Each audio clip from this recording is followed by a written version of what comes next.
اے پیغمبر صلی اللہ علیہ وسلم قل کہہ دیجئے. ابھی تک تو کہیں آپ نے قل نہیں پڑھا تھا. جب شراب کی حرمت بھی آئی تھی تو وہاں پر بھی آپ دیکھیں کہ وہاں پر اس آیت میں بھی قل نہیں آیا تھا کہ اللہ کے رسول سے کہا جائے کہ ان سے کہہ دیجئے. یہاں آیا ہے قل کہہ دیجئے لا یستوی الخبیث والطیب، کہہ دیجئے پاک اور ناپاک بہرحال یکساں نہیں ہیں. اسکالرز کہتے ہیں اس آیت کے بارے میں کہ اللہ تعالیٰ کہہ سکتے تھے لا یستوی الخبیث والطیب، خبیث اور طیب یعنی پاک اور گڈ خیر والا، وہ بہتر، اور وہ آپس میں دونوں جو ہیں برابر نہیں ہو سکتے. لیکن اللہ تعالیٰ نے یہاں پر قل کا لفظ لا کر یہ بات واضح کر دی کہ تمہیں اچھے اور برے کا فرق بتانے والے رسول اللہ صلی اللہ علیہ وسلم ہیں. آپ کو معلوم ہے کہ معاشرے کے نارمز بدلتے رہتے ہیں.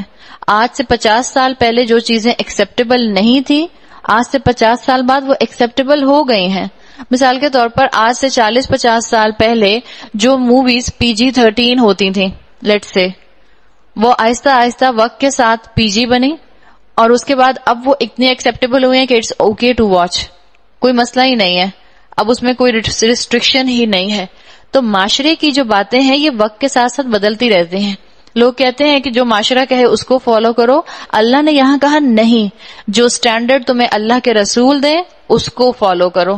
اللہ کے رسول اگر کہہ رہے ہیں کہ خبیث اور طیب، ناپاک فلتھ اور طیب پیور، یہ دونوں برابر نہیں ہو سکتے، تو بس رسول کے سٹینڈرڈ کو اپنے لیے تم راہ عمل بنا لینا. یہ بات یہاں ایک قل کہہ کے واضح کر دی گئی کہ اللہ کے رسول ہوں گے فائنل اتھارٹی جو بتائیں گے کہ اصل میں کیا چیز صحیح ہے معاشرے میں، کیا چیز غلط ہے.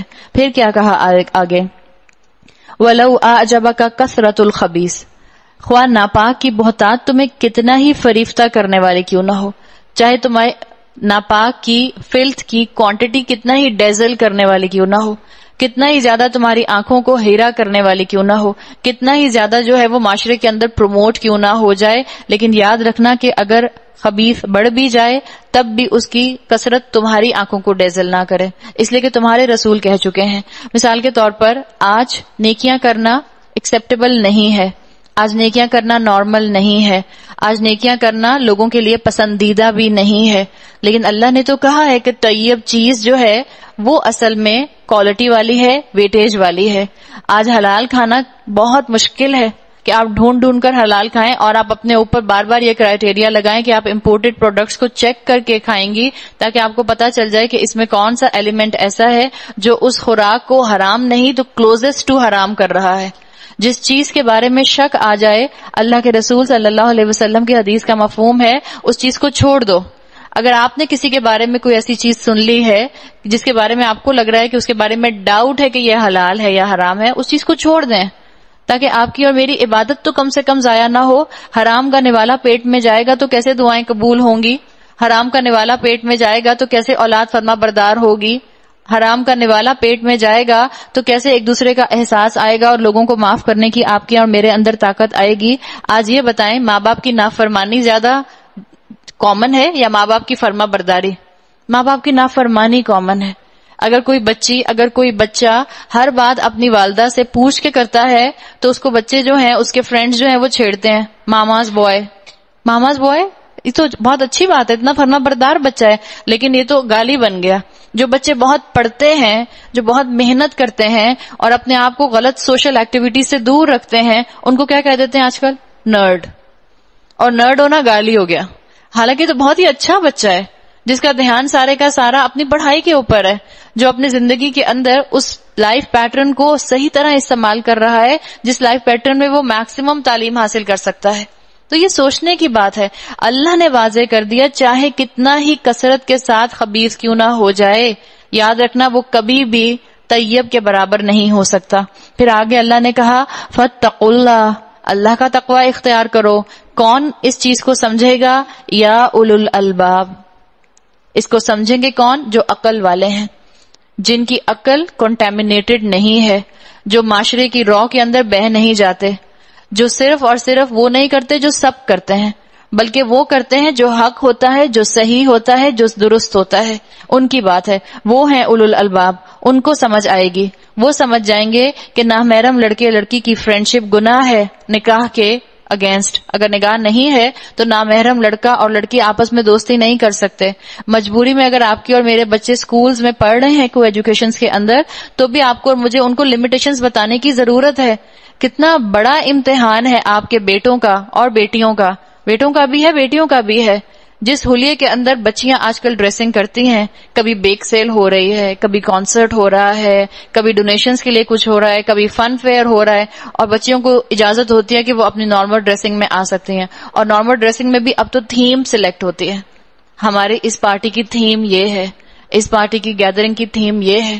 اب امیجن کریں کہ آپ کا 18 سال کا بیٹا جس کا ریجنگ ہارمونز ہیں وہ پڑھتا ہے کو ایجوکیشن کے اندر, اور سمارٹ سی لڑکی اور خوب ادائیں دکھاتی ہوئی لڑکی اور ایک سے ایک غلط حلیے کے اندر لڑکی, کس طرح کے کپڑے بچیاں پہننے لگ گئی ہیں کبھی کبھی یقین نہیں آتا. اللہ ہماری مسلمان بچیوں کو حیا دار بنا دے, اور اللہ ہمارے مسلمان مردوں کو غیرت مند بنا دے. یقین نہیں آتا وہ ڈریسنگ جو آج سے 20 سال پہلے یا ہم میں سے جتنے بھی لوگ یہاں بیٹھے ہیں بچیوں کے علاوہ اپنے بچپن میں شاید ہم صرف وہ انگلش موویز میں دیکھتے تھے, وہ ڈریسنگ ہمیں اپنے آس پاس اور خاص طور پہ سکولز کی گیدرنگز میں نظر آتی ہے. اس ماحول کے اندر آپ امیجن کریں کہ آپ کا بیٹا 18 سال کا بیٹھا ہے اور ایک لڑکی آتی ہے اور کہتی ہے can you please help me in my home work. کتنا بڑا امتحان ہے. چاہے ہیلپ نہ بھی کر سکتا ہو تو شیطان کہے کہ کوئی بات نہیں, بٹھا دو لو پاس, بتا تو دینا تھوڑا سا. کتنا بڑا امتحان ہے. اللہ نے واضح کر دیا چاہے خبیث کتنا ہی کیوں نہ پھیل جائے کبھی بھی وہ حق کے برابر نہیں ہو سکتا, طیب کے برابر نہیں ہو سکتا. اور اللہ نے کہہ دیا کہ اس کو صرف وہی لوگ سمجھیں گے جن میں اللہ کا تقوی ہوگا, جو اولو الالباب ہوں گے, جو اپنی عقلوں کو استعمال کرنے والے ہوں گے, جو معاشرے کے پیچھے اندھے طریقے سے چلنے والے نہیں ہوں گے, جن کی شیپ مینٹیلٹی نہیں ہوگی. صرف وہ اس چیز کو سمجھ جائیں گے. لعلکم تفلحون, شاید کہ تمہیں فلاح نصیب ہو جائے. ہم نے پہلے بھی شاید بات کی تھی سورہ بقرہ میں. تفلحون اس کا روٹ ورڈ فا لام ہا آتا ہے. تفلحون کئی مختلف سپیلنگز کے ساتھ آتا ہے, لیکن جس سپیلنگ کے اندر یہ یہاں آیا ہے اس سپیلنگ کے اندر یہ بنتا ہے افلحا سے. افلحا یفلحو تفلحون. اس کے مطلب ہوتے ہیں بہت محنت سے کسی چیز کو اچیو کر لینا. مثال کے طور پر کسان کو مفلح کہتے ہیں اس لیے کہ کسان زمین کو سافٹ کرتا ہے, مٹی کو سافٹ کرتا ہے, اس میں پانی ڈالتا ہے, اس میں بیج ڈالتا ہے, پھر بیج کو پانی ڈالتا ہے, پھر بیج کی پروٹیکشن کرتا ہے, اس کے ارد گرد کوئی فینس لگاتا ہے تاکہ جانور آ کے اس کی زمین کو خراب نہ کر دیں, پھر وہ پراپر سن لائٹ کے لیے ارینجمنٹ کرتا ہے کہ اس کے پودوں کو پراپر سن لائٹ پہنچے, پھر وہ پیسٹیسائڈ ڈالتا ہے, وہ دیکھتا ہے کہ کوئی اس کے اوپر بگز اٹیک نہ کر دیں, پھر وہ اس چیز کا بھی خیال رکھتا ہے کہ کہیں جانور بھیڑ بکریاں آ کے اس کے چھوٹے چھوٹے سیڈلنگز کو نہ کھا جائیں, پھر جا کر کہیں پودا نکلتا ہے, پھر اس پودے کی وہ خیال کرتا ہے. 1 سال تک تو کم سے کم اس کو ایک فصل کے اوپر لگانا پڑتا ہے. تو اللہ تعالیٰ نے جب یہ کہا یہاں پہ لعلکم تفلحون, یہ بتا دیا کہ آج جتنا خبیث عام ہے اس سے بچنے کے لیے تمہیں بہت ایفرٹ کرنی پڑے گی. قرآن کی تو ہر آیت میں معجزہ ہے. یقیناً ہم ہر آیت پر رک کر اس معجزے کو سمجھ نہیں سکتے, اس پر وقت نہیں لگا سکتے اس لیے کہ ہمارے پاس ٹائم شارٹیج ہے, لیکن کسی نہ کسی آیت کو تو سمجھ جائیں, شاید ہمارے دل میں کوئی نہ کوئی بات بیٹھ جائے. اللہ تعالیٰ نے کہا جس طرح کسان کو اپنی ایک فصل پر کئی مہینے محنت کرنی پڑتی ہے, اسی طرح تمہیں بھی خبیث چیزوں سے دور رہنے کے لیے, فلدی چیزوں سے دور رہنے کے لیے بہت محنت کرنی پڑے گی. تمہیں بہت محنت کرنی پڑے گی کہ تم فلتھ کے مقابلے میں پیور لٹریچر پڑھو, تم فلتھ کے مقابلے میں اچھی ریڈنگ بکس پڑھو. تمہیں بہت محنت کرنی پڑے گی یہ دیکھنے کے لیے کہ تم اپنی انٹرٹینمنٹ کو فلتھ کا نہیں بناؤ بلکہ پیور بناؤ, گڈ بناؤ, خیر والا بناؤ, طیب بناؤ. تمہیں بہت محنت کرنی پڑے گی یہ دیکھنے کے لیے کہ تم اپنا کریئر جو اپناؤ اس میں خبیث کا کہیں ذرا سا بھی جو ہے وہ ٹچ موجود نہ ہو. تمہیں بہت محنت کرنی پڑے گی یہ سوچنے کے لیے کہ میں کس سے دوستی کروں اور کس سے دوستی نہ کروں تاکہ میرے اندر خبیث کی جو کوانٹٹی ہے وہ بڑھ نہ جائے. آج ماں باپ کی عزت کرنے والے بچے, ان کو تو لوگ مذاق اڑاتے رہتے ہیں. چھوٹا سا بچہ بیبی اماں کا, ایپرن سپرنگ سے لگا ہوا ہے اماں کے, اس طرح کی باتیں کی جاتی ہیں. اور جس طرح کی لینگویج آج کل کے بچے ابیوسو بولتے ہیں ایک دوسرے کے لیے, اور خاص طور پر اپنے ٹیچرز کے لیے. اور جب آپ ان کو منع کریں اور آپ ان سے کہیں کہ بیٹا ٹیچرز ماں باپ کی جگہ پر ہوتے ہیں, تو کہتے ہیں نہیں کوئی نہیں, ماں باپ کی جگہ پر تو نہیں ہوتے, ماں باپ تو صرف ماں باپ ہوتے ہیں اور تو کوئی نہیں ہو سکتا. آپ خود اندازہ کر لیں, آپ خود کبھی سنیں وہ لینگویج سنیں جو آپ کا بچہ اپنے دوست کے ساتھ بولتا ہے, وہ لینگویج نہیں جو آپ کے ساتھ بولتا ہے. سب بائی پولر بچے ہیں ہمارے ساتھ کسی اور شکل میں ہوتے ہیں اور اپنے فرینڈز کے درمیان میں کسی اور شکل میں ہوتے ہیں، الا ماشاء اللہ. تو آپ کبھی سنیں آپ کے بچے کس انداز میں گفتگو کرتے ہیں.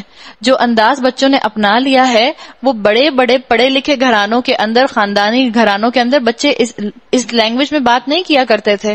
اتنی گندی ابیوسو لینگویج ایک دوسرے کے لیے یوز کرتے ہیں اور اس کے اندر گالیاں بھی دے رہے ہوتے ہیں، اور کیونکہ انگلش میں دے رہے ہوتے ہیں تو وہ it's cool to be use that things.